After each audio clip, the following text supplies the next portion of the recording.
Bonjour, Laurent Degré, président et directeur général de Cisco en France. Bonjour, François Treuil, directeur général de Bouygues Télécom Entreprise.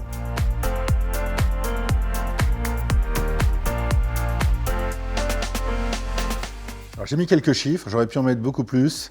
850, c'est le nombre de collaborateurs de Cisco en France. 640 000, c'est le nombre de clients utilisant des applications cloud. 40 millions, c'est le nombre d'utilisateurs de la téléphonie dans le cloud. 80 000, c'est le nombre de nos clients en France, nombre de clients entreprises. Ils représentent 4,5 millions d'utilisateurs au global, que ce soit sur le fixe ou sur le mobile. Et parmi eux, il y a notamment 60% du CAC 40.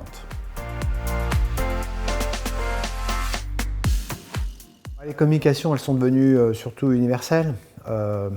On passe assez facilement maintenant du poste fixe au poste mobile, de l'ordinateur au smartphone, du travail à la maison, et on a besoin de communiquer un peu partout avec tous les moyens. Je suis d'accord avec toi, François. Et tout ça, ça amène aussi un peu de complexité. Et moi, j'aurais tendance à dire que ce qui a radicalement changé, c'est qu'on a besoin de simplicité.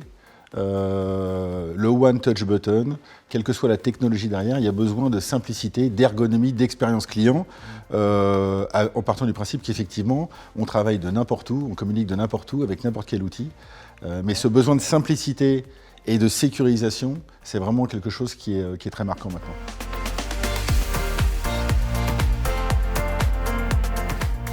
Alors l'évolutivité, pourquoi ?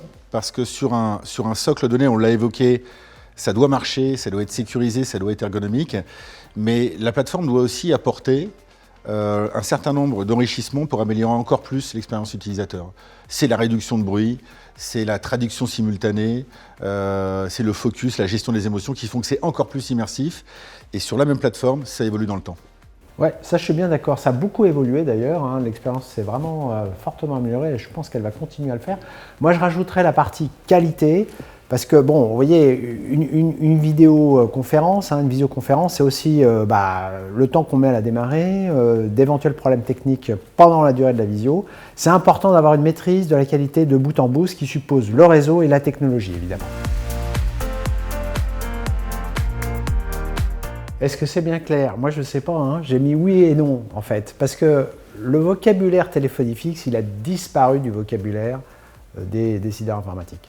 Par contre, ce qui n'a pas disparu, ce qui a encore plus d'actualité, c'est comment communiquer avec mes clients, comment être joint, comment interconnecter mon CRM avec le reste et plus généralement le système informatique de l'entreprise avec le système de téléphonie. Ça, oui, c'est une vraie question. Et là, la question des API de la plateforme est vraiment essentielle. Oui, je te rejoins complètement là-dessus.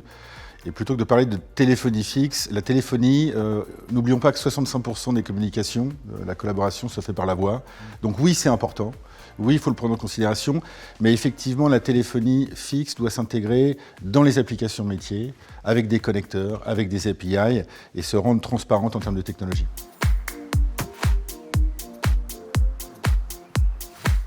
Moi, j'ai mis des euros parce que finalement, il s'agit de gagner de l'argent. Il s'agit de générer du cash. Et aujourd'hui, en revisitant toute cette architecture, toutes ces plateformes, il y a moyen pour les entreprises de gagner beaucoup d'argent en supprimant des couches, en simplifiant leur architecture, en transformant la manière dont elles font de la téléphonie d'entreprise. Et ça peut se faire, contrairement à plein de projets de transformation digitale, ça peut se faire très rapidement. Je te rejoins, François. Il y a un aspect économique. Moi, j'ai souhaité évoquer l'aspect adoption parce que les outils de collaboration, le travail hybride, ça ne se décrète pas. Ce sont les utilisateurs qui l'adoptent. Et en l'occurrence, moi, ma recommandation aux clients, c'est de mesurer l'adoption, l'impact de ces solutions, de ces plateformes. C'est ce qu'on fait au travers de nos solutions, avec le Control Hub typiquement, qui donne des métriques et qui permet de suivre l'adoption. Bonne adoption égale succès, égale économie.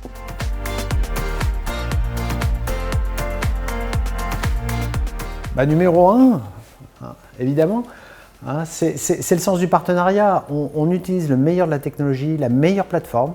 Et ça nous permet à nous de nous concentrer sur ce qu'on sait bien faire, c'est-à-dire le réseau et puis les expertises des collaborateurs, des femmes et des hommes qui viennent aider les entreprises à utiliser la technologie. Numéro 1, parce que nous avons une opportunité fantastique avec le meilleur des deux mondes. La force de Bouygues Télécom Entreprises, de l'innovation, de l'humain, de l'évolutivité. On a tout ce qu'il faut pour réussir, aller chercher des parts de marché, satisfaire encore plus de clients. Donc oui, numéro 1, ensemble. Ça marche, bravo. Bravo.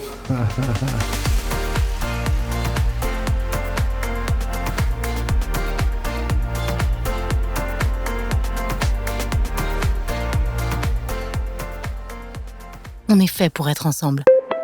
Bouygues Télécom Entreprises.